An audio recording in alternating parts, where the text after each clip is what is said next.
We're currently living in troubled times, and many of us respond to these troubled times with a feeling of injured self-pity, as though something that was supposed to have gone right has gone wrong. I would like to reverse the equation. Nothing was entirely supposed to go right, and so nothing has particularly gone wrong. We've simply returned to a state of crisis, which is the norm in human history. It's sometimes the principle of newspapers that murder, disease, crisis is the exception. It makes the news. But in fact, this is the news. This is all that ever happens.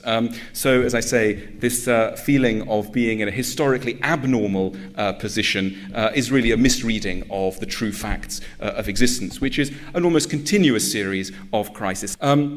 Nowadays, our philosophers and thinkers and public figures are often in the business of trying to tell us how to cope with, how to make life better. Somehow the improvement of life is the way in which most problems are viewed. How can we make things go better? I want to direct your thoughts to a school of philosophy that flourished in ancient Rome and that took a completely different approach. I'm talking about Stoicism and the Stoic school of philosophy. When we speak of someone being stoic in the face of a disaster, we are very much plugged in to an ancestral memory of how the Stoics of ancient Rome went about things. One of my favourite Stoic philosophers is the philosopher Seneca, who lived in the time of Nero, a very troubled time for the Roman Empire. If we think we haven't got it bad, look at Nero's reign for what was going on then.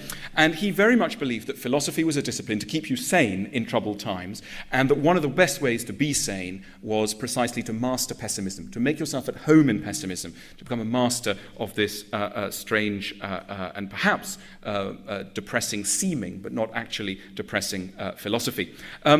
Seneca wrote a book on anger, very interesting thing about anger. Now, many of us nowadays think that anger is an almost physiological problem. It's to do with sort of being hot-blooded or something.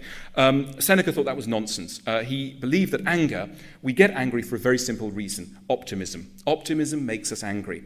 And he compared a very interesting thing. He asked why people don't get angry when it rains. Particularly in Northern Europe. The reason why people don't get angry when it rains is that we expect it to rain. Particularly in England, it's amazing if it doesn't rain. So it would not occur to anybody to get angry at the fact it is raining. Now, the interesting thing is we don't adopt this very wise approach in all areas of life. Think about our keys. You know, we start shouting when we lose the house keys, or how we behave when we're stuck in traffic. We insult people. We think, how come we're in traffic? Now, essentially, that is because we believe implicitly in a world in which keys never go astray and the roads are always mysteriously traffic-free. A very, very odd starting point for life. So it's our expectations that defines what will anger us. That's not to say we won't ever feel sad, but there's a difference between sadness and anger. And I think Seneca's point was we'll be a lot wiser if we manage to expect a lot more, that our sense of what is normal to expect is hugely reduced. So we get very surprised when people suddenly die, or when things suddenly go wrong. He urges us to think, Seneca, that our fate is really in the hands of the goddess of fortune. Now, the goddess of fortune was held to be a woman who commanded all of our destinies. And the thing about her is that she's entirely fickle. She's cruel, vain, and may at any point decide that we will die and somebody else will succeed. Essentially, she's an uncontrollable entity in our lives. And in ancient Rome, the goddess of fortune was everywhere. There was her statue everywhere. She was on the back of coins, etc. And her message was, most of our life is in the hands of somebody else. And however much we try and achieve rational control, she will probably at some point get us. In order to try and cope with the vagaries of fortune, Seneca counselled us to undertake what he called, in Latin, a praemeditatio, a curious exercise called a premeditation. He advised that every morning, in bed, before getting up, you should essentially run through, in your mind, the whole day ahead of you and imagine every single disaster that could occur to you. Not because it would necessarily occur, but in order to protect you if it might. And I just want us to go through what Seneca says in his premeditation. He says, the wise will start each day with the thought that fortune gives us nothing which we can really own. Nothing, whether public or private, is stable. The destinies of men, no less than those of cities, are in a whirl.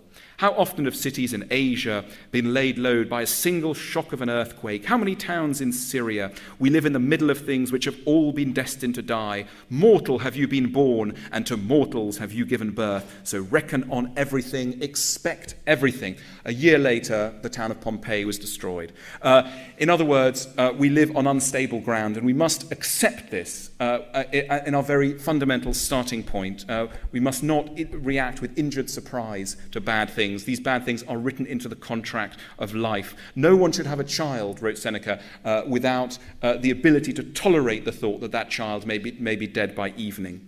I have 2 children. He gives some lovely quotes which are oddly cheering. He says, "What need is there to weep over parts of life?" He says, "The whole of it calls for tears."